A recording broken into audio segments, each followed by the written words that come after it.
guys! Welcome back to Jekos TV version 2.0.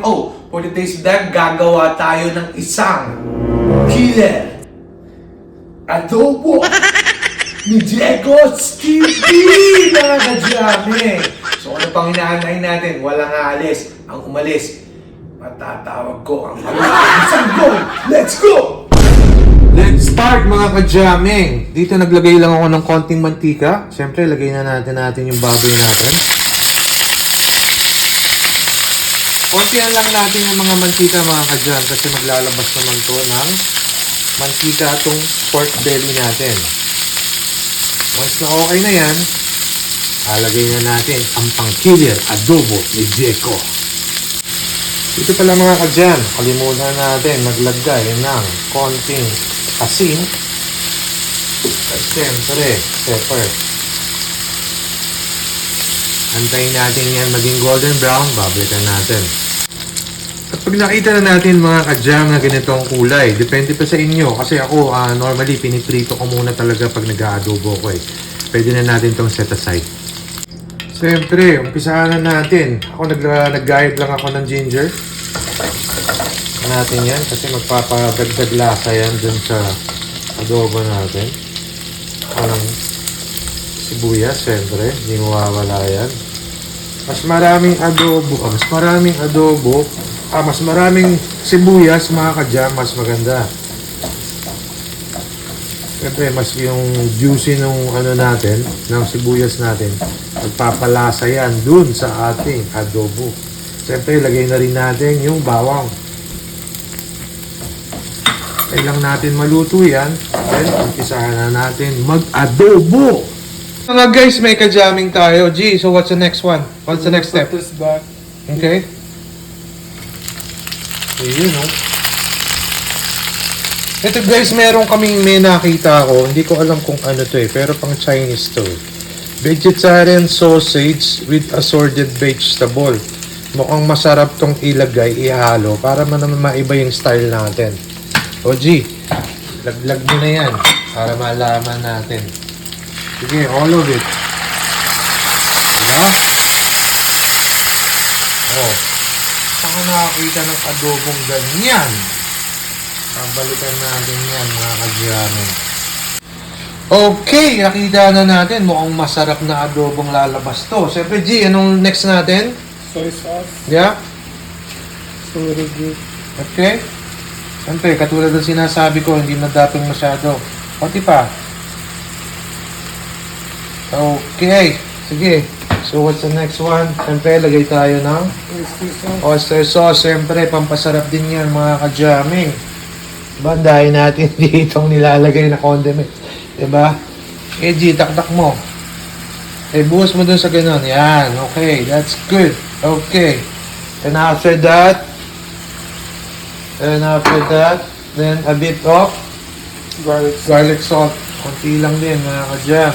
Siyempre, kailangan natin huwag sobra dahil pwede tayo mag-adjust sa huli. And siyempre, pampakik.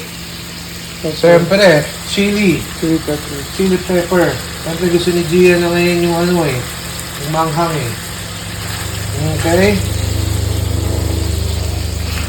And after that, siyempre, pampalasa din to, anak. Ano yan? Sesame chili. Okay. Okay. Not that much. Okay. Siyempre, hindi natin mawawala ang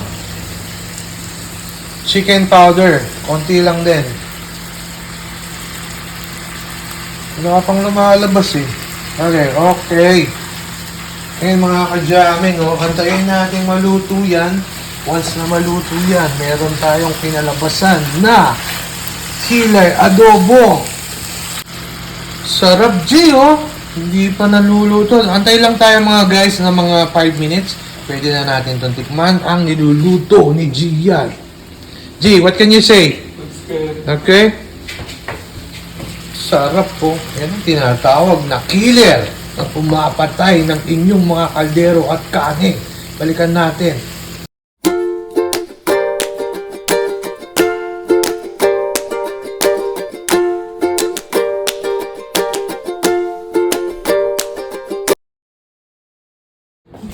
pwede natin yan. Tikman, di ba?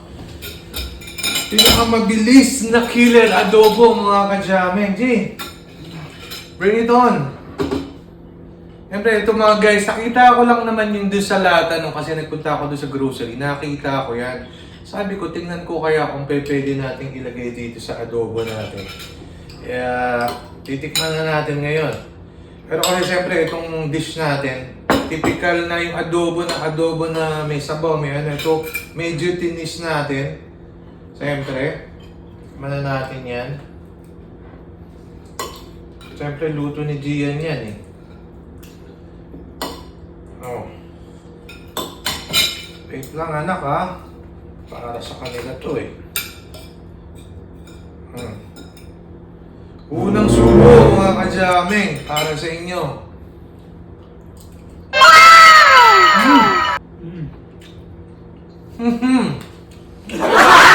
Sabi sa'yo mga ka-jam, yung nilagay natin na sa lata, iba-ibang klase ano, may mushroom siya, may sausage and vegetable. Para sa mga Chinese, sumarap pa yung adobo natin. Ano, try nyo to. Siguro hindi ko alam kung meron dyan sa Pilipinas yung ano eh. Ilalagay ko na lang dito yung pangalan nung nasa lata. Diyan sa down below sa comment section para alam nyo kung anong nilagay ko. So, habang naalala ko to para dito sa mga Chinese na kinakainan namin dyan sa Manila. Ang gulay. Meron sa akin ito, radish yung nakain ko. Hindi? Tara, mga first time ko itong ginawa, sabi ko, itwist ko kaya yung adobong baboy natin, pwede natin, lahat naman eh, kanya-kanya tayong style mga ka-jam, kung anong pwede mong iluto. Tapos I was like, just sharing you this kind of dish para meron tayong idea, hindi yung typical na adobo na merong suka, na may toyo, tapos nilalagyan natin siya ng kung ano-ano pang typical Filipino, I would say typical Filipino adobo. But dito ang ginawa natin, tunis natin siya para magkaroon siya ng ibang version. It is okay din naman lumabas, I would say. Ngayon, dito siguro magtatagal ka lang dito yung pag nakita mo yung baboy natin, hindi pa ganun lambot. Pwede natin magdagdag ng tubig. Tingnan mo na lang tingnan nyo po yung mga ka-jamming, yung paano ko ginawa. Para mas malalong sumarap. Actually, mabilis lang to. Isang mabilis lang din. Siguro like 30 minutes.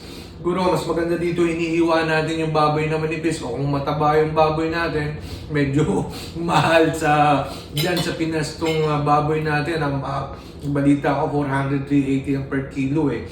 Anyway, ayun lang mga ka-jam. I just cook this one to give you some ideas how to cook in a different kind of style of adobo. Then I'm not gonna keep you that long, mga ka-jamming. G, you would like to say something in our viewers? Please subscribe to our channel. Yeah. We appreciate it. Yeah, thank you so much sa mga sumusuporta parati din sa amin ng kumbaga we try to make this our vlog to make it useful sa lahat ng mga ka-jamming. Ngayon lang, hindi na namin kayo patatagalin. Marami tayong dasal sa kanya. Salamat araw-araw sa mga natatanggap natin mga blessings. Which is nga parati ko sinasabi na nandito pa rin tayo dito sa mundo ko. Siya ang creator natin. Kapag siya ang nakakaalam kung ano ang pinaka-the best sa atin mga anak niya mga ka-jamming. So hanggang sa muli,